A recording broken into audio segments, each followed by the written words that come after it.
Χριστός είχε πατέρα? Όχι. Μόνο μάνα είχε. Και πρέπει να το κρατήσουμε εμείς εδώ.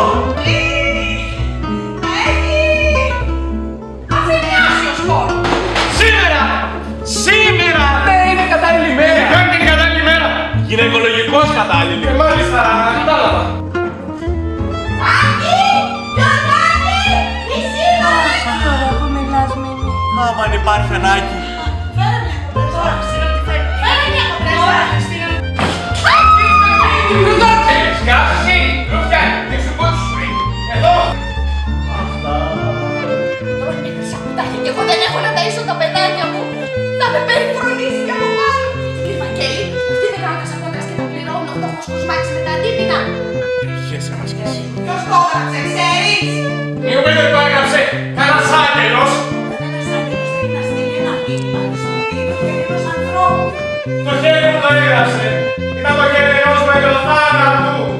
Αυτό σας έλειπε να μου πείτε! Τι έρχεται να μου πείτε! Τη μέση λύση!